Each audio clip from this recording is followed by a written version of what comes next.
নমস্কাৰ আপোনালোক সকলোকে পুনৰবাৰ আপোন চৰ্চৰ অন্য এটা ভিডিঅ'লৈ স্বাগতম জনাইছোঁ। বেংকৰ একাউণ্ট নোহোৱাকৈ আপোনালোকে লাভ কৰিব ৩০,০০০ টকাৰ লোন আৰু এই ৩০,০০০ টকাটোৰ ১ টকাও আপোনালোকে ঘূৰাব নালাগে, অৰ্থাৎ ৩০,০০০ৰ ৩০,০০০টোৱেই হৈছে সাবসিডি। আপোনালোককো যদি এনে ধৰণৰ কোনোবাই অফাৰ দিছে বৰ্তমান সময়ত আপোনালোকৰ ওচৰে পাজৰে থকা যিকোনো বেংকৰ পৰা, তেন্তে এই ভিডিঅ'টো সম্পূৰ্ণকৈ চাওক। বা আপোনালৈ এই অফাৰটো যদি এতিয়ালৈকে অহা নাই, তেন্তে আপোনালৈ এই অফাৰটো শীঘ্ৰেই আহিব পাৰে। গতিকে আপুনিওনো কেনেকৈ এই ঋণটি ল'ব, সকলোবিলাক আজিৰ এই ভিডিঅ'টোত জনাম A to Z ডিটেইলছত। তো মই শ্ৰী প্ৰাঞ্জল গগৈ, আপোনালোকে চাই আছে আপোন চৰ্টছ। আহক আৰম্ভ কৰোঁ আজিৰ ভিডিঅ'। আগবাঢ়িছোঁ আজিৰ খবৰটোৰ ফালে। খবৰটো আজি বিৰাটেই ইম্পৰ্টেণ্ট, সেইবাবে সকলোলৈকে আপোনালোকে পাৰিলে এটা এটা শ্বেয়াৰ কৰি দিব। এই ঋণটি বৰ্তমান সময়ত আগবঢ়াই থকা হৈছে বঙাইগাঁৱত। বঙাইগাঁৱৰ কানাডা বেংকৰ এগৰাকী কৰ্মচাৰীৰ নাম হৈছে ধৰিত্ৰী আৰু এজন ব্যক্তিৰ নাম হৈছে নকুল ৰয়। তেখেত দুজনৰ সহযোগত বৰ্তমান সময়ত ঋণ বিতৰণ কৰি থকা হৈছে আৰু এতিয়ালৈকে ৫০ৰ পৰা ৬০জন ব্যক্তিয়ে এই ঋণ লাভ কৰিছে বুলি খবৰ ওলাইছে। এই ঋণটি কেৱল মহিলাসকলকহে প্ৰদান কৰা হয়, পুৰুষসকলক এই ঋণটি প্ৰদান কৰা নহয় বা পুৰুষক এই ঋণৰ বাবে এপ্ৰ'চো কৰা নহয়, কেৱল মহিলাকহে এই ঋণটি দিয়া হয়।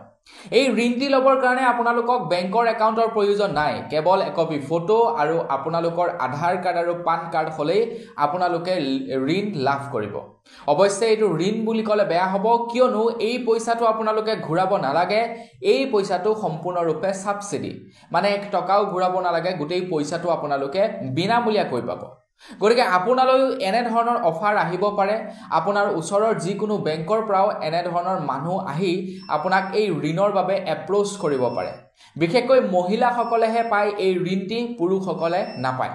তো মহিলাসকলে কিয় পায়, পুৰুষসকলে কিয় নাপায়, সেই সম্পৰ্কেও আপোনালোকক জনাই। তো বন্ধু বান্ধৱীসকল, চৰকাৰী এনে কি আঁচনি ওলাইছে, এনে কি স্কিম ওলাইছে, যি স্কিমৰ অধীনত আপোনালোকক ৩০,০০০ টকাৰকৈ ঋণ দিব, আপোনালোকে ১ টকাও ঘূৰাব নালাগে।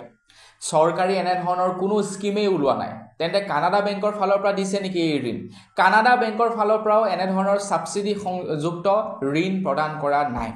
বঙাইগাঁও ডিষ্ট্ৰিক্টত এই ধৰিত্ৰী আৰু নকুল নামৰ দুয়োজন ব্যক্তিয়ে মিলি বৰ্তমান সময়ত এটা স্কেম চলাই আছে সৰ্বসাধাৰণ মহিলাসকলৰ মাজত।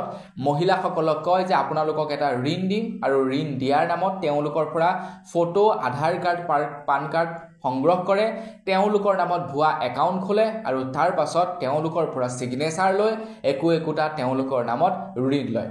এতিয়া প্ৰায় ৫০ৰ পৰা ৬০জনী মহিলা এই ঋণৰ কবলত পৰিছে। এই ঋণৰ বাবে তেওঁলোকলৈ এতিয়া নটিচ আহিছে, তেওঁলোকে এতিয়া সুদে মূলে ৪০,০০০ টকাকৈ ঘূৰাব লাগিব বুলি খবৰ ওলাইছে।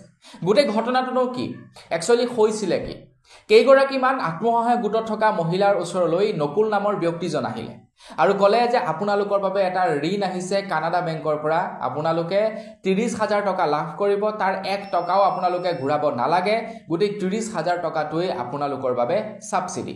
এই খবৰটো পোৱাৰ লগে লগে মহিলাসকল আনন্দত উৎফুল্লিত হৈ পৰিলে যে ৩০,০০০ টকাৰ ঋণ পাম, ১ টকাও ঘূৰাব নালাগে। তাৰ পাছত প্ৰায় ৫০জনী ৬০জনী মহিলাই তেওঁলোকৰ সকলোবিলাক ডকুমেণ্ট পাতি দি দিলে আৰু একপি ফটোও দি দিলে। এটা দিনত তেওঁলোকক নিমন্ত্ৰণ জনালে কানাডা বেংকলৈ। তেওঁলোকক কানাডা বেংকলৈ মাতি তেওঁলোকৰ পৰা একোটা চহী ল'লে। চহী লৈ ক'লে যে আপোনালোকে এতিয়া এই ৪০০০০ টকা লওক, প্ৰত্যেকজনী মহিলাকে ৪০০০০ টকা দিলে।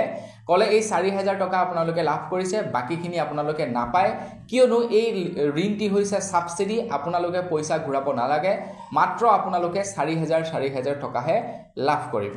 তো ৬০জনী মহিলাক ৪০০০০ টকাকৈ নকুল আৰু ধৰিত্ৰী নামৰ মহিলাগৰাকীয়ে দি দিলে আৰু সেই ৪০০০০ টকাৰ পৰাই আকৌ ২০০০ টকা নকুল আৰু ধৰিত্ৰীয়ে খালে, অৰ্থাৎ ১০০০ টকা নকুলে আৰু ১০০০ টকা ধৰিত্ৰীয়ে খালে। সহজ সৰল গাঁৱৰ মহিলাসকলে এইটোৱেই সঁচা বুলি ভাবি ঘৰলৈ আহিলে।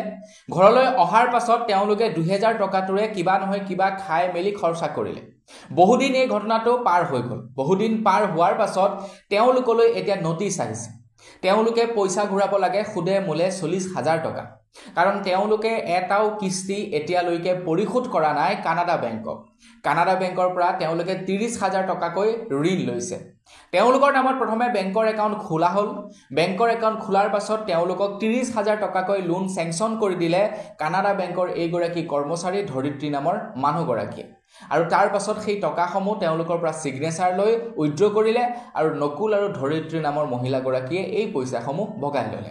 গতিকে ভাবক আপোনালোকে 60 জনী মহিলাৰ পৰা যদি 24,000 টকাকেও তেওঁলোকে আত্মসাৎ কৰিলে তেনেহ'লে 60 জনী মহিলাৰ সৰ্বমুঠ কিমান টকা তেওঁলোকে আত্মসাৎ কৰিলে আপোনালোকে নিজেই এবাৰ ভাবি চাওক। বৰ্তমান সময়ত নকুল আৰু ধৰিত্ৰী দুয়োজনেই পলাতক অৱস্থাত আছে। এতিয়া হাৰাশাস্তিত ভুগিছে সেই মহিলাসকল। কিয়?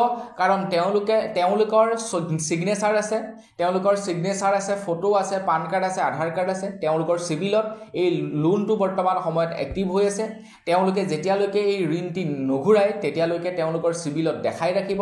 তেওঁলোকে ভৱিষ্যতলৈ যদি কিবা এটা ল'বলৈ যাব তেন্তে সেয়াত ধৰা পৰিব। তেওঁলোকে ঋণ নাই দিয়া বুলি তেওঁলোকে নাপাব।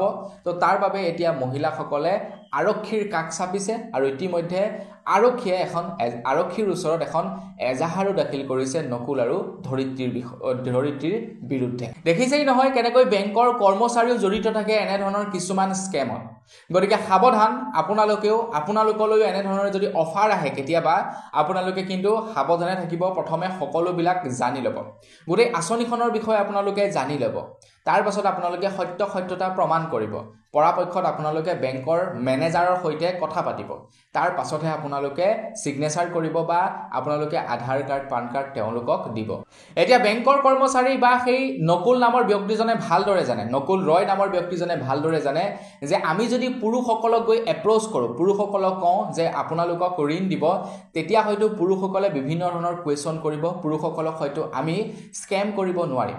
কিন্তু মহিলাসকলৰ লগত স্কেম কৰাটো অতি সহজ, কিয়নো তেওঁলোকক যদি কৈ দিয়া যায় চৰকাৰী আঁচনি আহিছে বা তেওঁলোকক যদি কৈ দিয়া যায় যে এইটো চৰকাৰৰ ফালৰ পৰা সুবিধা দিয়া হৈছে আত্মসহায়ক গোটৰ মহিলাসকলক, তেন্তে তেওঁলোকে সহজতে বিশ্বাস কৰি ল'ব। তো প্ৰশাসনলৈ এইটোৱেই ৰিকুৱেষ্ট, এনেকুৱা ধৰণৰ মানুহবিলাকৰ ওপৰত যাতে কঠোৰতকৈ কঠোৰ ব্যৱস্থা হাতত লয়।